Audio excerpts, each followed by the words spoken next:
چوری کا کپڑا جس گز سے ناپا جاتا ہے وہ گز بھی چوری کے ہوتے ہیں. تو وہ چوری وہ 1.5 گز کا 1 گز ہوتا ہے چوری کا کپڑا ہے نا. تو وہ پھر یہ جو کام ہے اس میں کہیں نہ کہیں تو نقائص موجود ہیں, غفلت موجود ہے, لالچ کی بے پناہ جو ہے انوالومنٹ ہے اس میں. انہوں نے اچھرے کے بہت بڑی سرافہ مارکیٹ ہے, ایک تھوڑی ہے اچھرے میں, 3-4 مختلف آمنے سامنے اطراف میں. اور یہ تو پورا پلازا ہے. یہ جو شیخ وسیم اختر ہے, لاہور کا رہتوت, شہری لوریا پکا, تاجروں کا با اعتماد. اچھا, آپ با اعتماد شخص کے ہاتھوں ہی لٹتے ہیں. ہاں یہ تو ہے, ویسے جس پر اعتبار کرتے ہیں وہی دھوکہ دیتا ہے. وہ دھوکہ دیتا ہے. اور آپ اندھا اعتبار اعتقاد کرتے ہیں تو اور زیادہ نقصان دہ. شیخ وسیم اختر نے ان کو اپنے جھانسے میں پھنسا لیا, جال میں پھنسا لیا, اعتماد بنایا پہلے. اعتماد بنایا. اور لوگ اتنا دیانتدار ایماندار اس کو سمجھتے تھے کہ یہ صادق اور امین واحد پیدا ہوا جس کے پاس اپنی تمام امانتیں رکھوا دیں. ہاں, سالوں اس نے اپنی کریڈیبلٹی بنائی ہے. ایک اور بات جو پولیس کے ذریعے آپ تک نہ پہنچے, پبلک تک نہ پہنچے, یہ صرف اپنے پاس سونا یا ہیرا جواہرات نہیں رکھتا تھا, امانتاً لوگوں کی گاڑیاں بھی رکھتا تھا, گھروں کی رجسٹری میں اپنے پاس رکھتا تھا, گھروں کو تالا لگا کے. سنایار جو امیر لوگ تھے وہ اس پہ اتنا اعتماد, اندھا اعتقاد کرتے تھے کہ اس کو اپنے گھروں کو مقفل کر کے چابی اس کے حوالے کرتے. یہ ان کا با اعتماد امانت دار تھا جس نے اپنی دکان میں ایک نہیں 10 تجوریاں رکھی تھیں. ان تجوریوں میں ہوتا. اچھا, ہم نے ایک کہانی سنائی تھی آپ کے ناظرین کو, اور اس میں چودھری مسعود عزیز جو SSP تھے CIA کے, ان کا انٹرویو بھی شامل کیا تھا کہ جو ڈبل شاہ تھا اس نے لوگوں پہ اعتبار کیسے بنایا تھا. وہ ڈبل شاہ جو ایک ٹیچر تھا, عام معمولی ٹیچر, وزیر آباد کے اسکول کا, سرکاری اسکول کا, اس پہ دولت فدا تھی. وہ کہتا ہے میں کسی سے گھر مانگنے نہیں گیا کبھی. لوگ آتے تھے اس کے پاس اور بڑا رش کون ہوتا لوگ تھا. کون لوگ وہیں کے لوگ جو لالچی لوگ, تھوڑے بہت 2-4-5% تھے صرف جو لوکل تھے, وزیر آباد کے, سیالکوٹ کے, دریائے چناب کے آر پار رہنے والے, بسنے والے, گجرانوالہ ڈویژن سمجھ لیں. جی جی, وہی نہیں تھے DIGs پولیس کے, SSP پولیس کے تھانے دار, bureaucrat secretary, chief secretary level کے, ایک بہت بڑے ادارے کے MD, دولت مند شخصیات وہ جن کے نام انہوں نے مخفی رکھنے کے لیے ڈبل شاہ کے ہاتھ جوڑے. آنکھوں دیکھا واقعہ ہے, جیل میں, خدا کا واسطہ ہمارا نام نہیں لینا, ہم نے پیسے لینے نہیں تم سے واپس, ہم کوئی مقدمہ نہیں کروائیں گے, تمہارے خلاف درخواست نہیں دیں گے, لیکن خدا را ہمارا نام نہ لو. کیونکہ وہ بلیک منی تھی زیادہ. بلیک منی اپنی جگہ پہ, لالچ کا عنصر بہت تھا. اور یہ جو بڑے مناصب پر فائز تھے ان کے لیے ان کی کم مائیگی, کمزوری, غفلت, لالچ, یہ سب ظاہر ہو جاتا. تو دانش صاحب, مجھے یہ انٹرویو میں کہا, میں نے جیل میں انٹرویو کیا ان کا, ڈبل شاہ سید صبت الحسن شاہ المعروف ڈبل شاہ, اس نے مجھے انٹرویو میں کہا تھا کہ لوگ مجھے مزید پیسے آفر کرتے رہے محض اپنا نام چھپانے کی خاطر.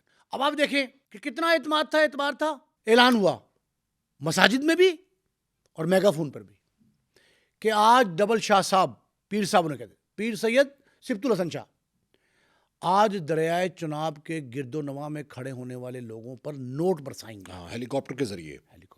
ہیلی کاپٹر لاہور کے ایک والٹن کے ایک کلب سے ہیلی کاپٹر لے کے اس شخص نے نوٹوں کی بارش کی. دریائے چناب پہ کھڑے لوگوں نے چھینا جھپٹی سے, تب بارات میں نہیں پہلے پیسے لوٹاتے تھے, جو پابندی لگ گئی, 1000 کے نوٹ, 5,000 کے نوٹ, 500 کے نوٹ, جو بھی تھے. وہ اتنا اعتماد تھا کہ اس کی ایک کال پہ, میں اگر مجھے کہتا کوئی بندہ کہ جی وہ ایک شخص ہیلی کاپٹر سے نوٹ لٹانے آ رہا ہے تو میں تو کبھی نہ جاتا. کیوں؟ اور میں کہا پاگل ہے یار, کوئی کر سکتا ہے ایسا کام.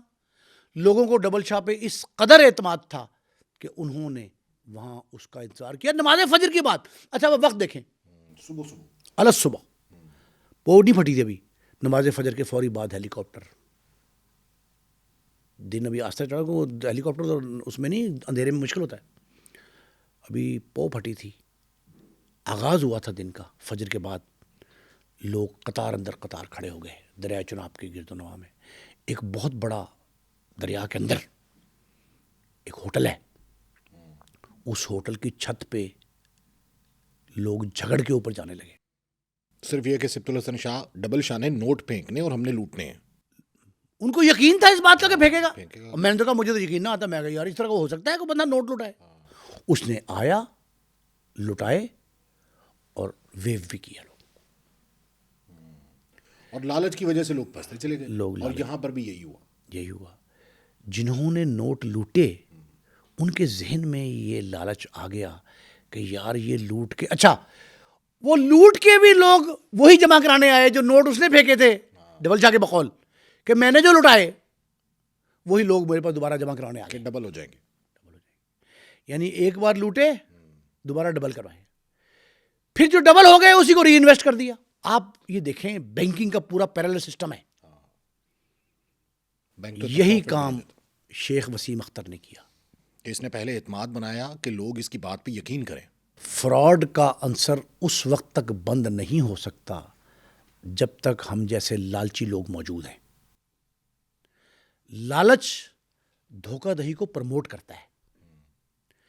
ہوا کیا گیا, وسیم اختر کے پاس جس کا سونا تھا, آپ کو پتا ہے کہ موسٹلی تاجروں کے پاس رسید نہیں نکلی, اس کی ریسیونگ نہیں نکلی. بس ایسے ہی پکڑاتے تھے اور بس 10 مقدمات درج ہوئے تھانہ اچھڑا میں, مختلف مدعی ہیں, ہر ایک کی الگ الگ درخواست. اس درخواست پہ مقدمہ درج ہوا امانت میں خیانت 406 کا, 379 380 کا, چوری کا, بگلنگ. اب اس میں میں بحث کروں گا, آپ سے بتاتا ہوں آپ کو کہ مستقبل کیا ہے اس مقدمے کا. لیکن اس سے پہلے سمجھیں, اس شخص نے لاہور میں 2 گھر خریدے. شیخ وسیم اختر نے 6 گاڑیاں خریدی. 6 میں سے 4 اس کی اپنی نام پہ خریدی گئی, 2 امانتاً کسی نے توفتاً دے دے, توفتاً سمجھ لیں امانتاً اس کو دی. اس نے تاجروں کو اپنا جال پھیلایا. یہ بھی ایک میگا فراڈ ہے, میگا فراڈ. اور میگا فراڈ پہ کچھ نہ کچھ ایکشن ماورائے قانون بھی ہوتا ہے, لیکن نہیں ہوا. اس کی وجہ بتاتا ہوں. قانون کے اندر اس چوری امانت میں خیانت کی کوئی مستند حیثیت نہیں. 5 7 10 دن کا ریمانڈ ہوگا, جوڈیشل ہو جائے گا, اور قابل ضمانت جرم دونوں. 406 میں تو ضمانت میں کافی ٹائم لگ جاتا ہے. ویسے جتنا مرضی ٹائم لگے, آپ اس کو ماورائے قانون ڈیل کریں گے تو ریکوری ممکن ہے. میں انجام کی بات آپ کو آغاز میں بتا رہا ہوں. ریکوری تو بالکل صحیح کہہ رہے ہیں. ریکوری کے لیے آپ کو اوور اینڈ ابو دی لا جانا ہے. اب یہاں آپ ماورائے عدالت بھی نہیں کر سکتے. اور ریمانڈ اس کا شروع ہو گیا کیونکہ منظر عام پہ آ گیا کہ اس کی گرفتاری ہو گئی ہے. ورنہ تو پولیس یہ کرتی ہے کہ پہلے گرفتاری کرتی ہے, گرفتاری ڈالتی نہیں ہے تاکہ اس کو 5 6 دن بھائی مل جائیں. یہی کوشش تو تھی. ہاں, یہی کوشش تھی. وہ ہماری ایک بے وقوفانہ حرکت کی وجہ سے وہ پلان ناکام ہو گیا. اب میں بتاتا ہوں کیا ہوا. اچھرا کے ڈی ایس پی کی سربراہی میں انچارج انویسٹیگیشن اور 8-10 پولیس والے 1 ہفتے سے زائد دھرنا دیے بیٹھے رہے پنڈی اسلام آباد میں. دھرنا کہہ رہا ہوں. انہوں نے خم ٹھوک کر یہ کوشش کی کہ قابو آ جائے. یہ اپنی لوکیشنیں بدلتا تھا, موبائل چینج کرتا تھا.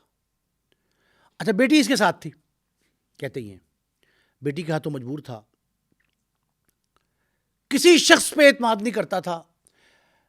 اپنے گھر اگر ایک کال کی ہے خیریت بتائی ہے, بیٹی نے بتائی ہے, بیٹی بتاتی زیادہ, جس موبائل سے, وہ موبائل بھی پنڈی سے خریدا گیا تھا. تو اس نے ایک کال اپنے گھر والوں کو کی, اپنی بیوی کو, بچوں کو کی, تو 10 کالیں اس کے مقابلے میں اپنے چوکیدار کو کرتا. یہ چوکیدار کو کیوں کالز کرتا تھا؟ چوکیدار جاتا تھا سودا سلف لینے کے لیے جہاں یہ ٹھہرا ہوا تھا نا. یہ زیادہ اس نے اسلام آباد کے F11 میں سے تو قابو آیا نا, اس کے باہر سے. اس نے F11 کو اپنا مسکن بنایا تھا. لیکن پنڈی اور اسلام آباد کی 10-11 مختلف کوٹھیوں میں کرائے پہ لے کے اس نے یہ روپوشی کا وقت گزارا. کبھی اس جگہ کبھی اس جگہ, کبھی E11 تو کبھی کہیں. مرکز کی اس کی لوکیشن آتی تھی G8 کی, G10 کی. فرض کریں پولیس وہاں پہنچتی تھی, فوری طور پہ یہ لوکیشن بدل لیتا تھا, جگہ بدل لیتا تھا, موبائل بدل لیتا تھا. اس نے 6 موبائل لیے, 2 اپنے جو بیچے ان موبائلوں نے اس کو پھنسایا. یعنی اس کا مطلب بات ٹھیک ہے کہ مجرم کوئی نہ کوئی کلو جو ہے وہ چھوڑ دیتا ہے, کوئی نہ کوئی غلطی کرتا ہے. وفاقی وزارت داخلہ کے مانیٹرنگ سیل میں اس کے پرانے موبائل کی لوکیشن, جو نیا خریدار تھا ان موبائلوں کا, اس نے اپنی سم ڈالی تو EMI نمبر جو ہوتا ہے اسے آگے پکڑے گا. لیکن پکڑا جانے تک جو ہے نا, اس نے جو کچھ کیا اس میں 2 افراد کا کردار زیادہ ہے, تیسرا ذرا کم ہے, اس کا بھی ہے. پہلا کردار ہے ایک real estate dealer, property dealer سمجھ لیں.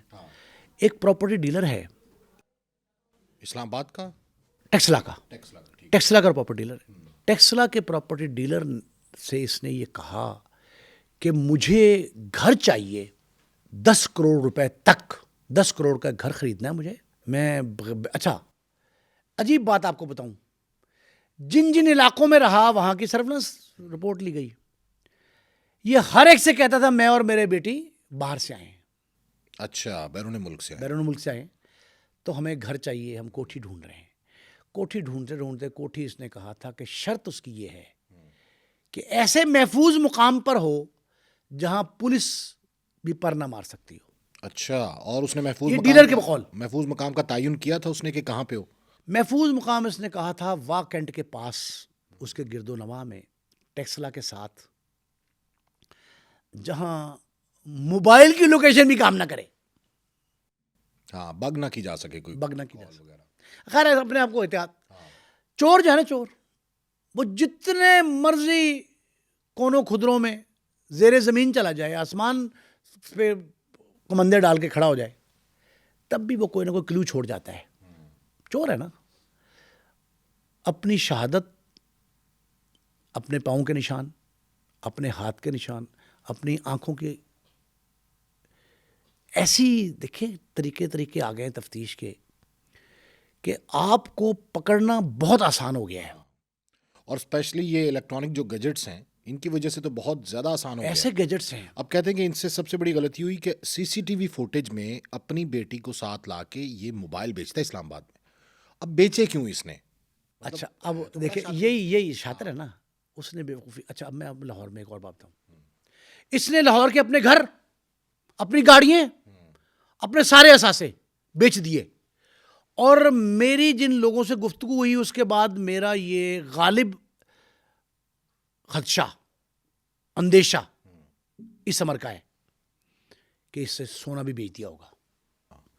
تو اس کی بیوی بچیوں نے جو پہنا ہوگا وہی ہوگا, لیکن باقی میرا خیال ہے وہ بھی بیچ چکا ہوگا. نہیں, اتنی بڑی مارکیٹ میں اتنا بڑا اللیگل کاروبار تو نہیں ہو سکتا کہ 20 کلو سونا بھی کوئی چوری کا لے کے لیتے ہیں. پاکستان کے ہر خطے میں مشہور ہوا, پاکستان کہہ رہا ہوں پورے ملک میں, قومی سطح پہ یہ مشہور ہوا کہ ایک گینگ ہے چوروں کا, اسے کہتے ہیں نقب زن. نقب زنوں کا ایک گینگ ہے, ہیڈڈ بائی اے پرسن جو اپنے آپ کو ڈاکٹر ظاہر کرتا ہے. ایک یہ میں آپ کو 80s کی بات بتا رہا ہوں.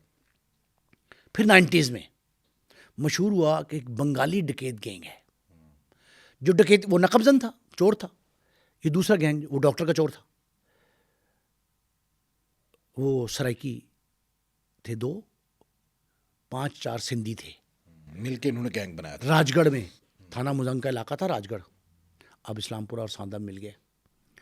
راج گڑھ کے رہائشی تھے, کرائے پہ گھر رہ کے ایک بسکٹ فیکٹری کے اوپر رہتے تھے. وہ تھے ڈاکٹر بن کے, اسٹیتھوسکوپ ڈال کے, ہاتھ میں کتابیں, خود دیکھا میں نے واقعہ, ہاتھ میں کتابیں میڈیکل کی پکڑ کے جاتے تھے. اور اکثر کنگ ایڈورڈ میڈیکل کالج اور علامہ اقبال میڈیکل کالج وہاں پھرتے دکھائی دیتے تھے to show them as a doctor. دوسرا 90s میں بنگالی ڈکیت گینگ آیا جو ظالم تھے, کروئل قسم کے, ڈکیتی بھی کرتے تھے اور مارتے, تشدد کرتے تھے, والدین کی آنکھوں کے سامنے بچوں سے بد اخلاقی کرتے تھے. ان دونوں نے جتنے زیورات لوٹے, عالمگیر شہرت تھی ان کی پاکستان کے ہر جگہ پہ, وہ جانتے تھے ایک دوسرے کو. انہوں نے جو لوٹا بدقسمتی ہے, لاہور کے سوہا بازار میں, لاہور کے اچھرا بازار میں اور فیصل ٹاؤن کی 2 دکانوں پہ, دونوں کے سیل ہو گیا. سب کو پتا تھا ہر شخص کو کہ یہ گینگ ہے جو لا رہا ہے, بجائے اس کے کہ پولیس کے انتظامیہ کی معاونت کرتے اور ان کی اطلاع کر دیتے کہ یہ آگے دھوکے سے بٹھاتے, ہم پیسے دے رہے ہیں, تول رہے ہیں, کاٹ رہے ہیں, فلاں بٹھا لیتے اور فون کر دیتے. اور اب تو جدید نظام ہے, آپ یوں بیل کریں تو تھانے میں اطلاع پہنچ جاتی. ایسا بھی ہے سناروں کے پاس سسٹم. تو بھائی ہم نے اس وقت بھی کوئی احتیاط نہیں کی تھی, کچھ نہیں پتا تھا. چوری کا مال آپ جب مرضی جہاں مرضی بیچتے, لینے والے بہت زیادہ ہوتے ہیں کیونکہ پروفٹ مارجن اس میں زیادہ ہوتا ہے.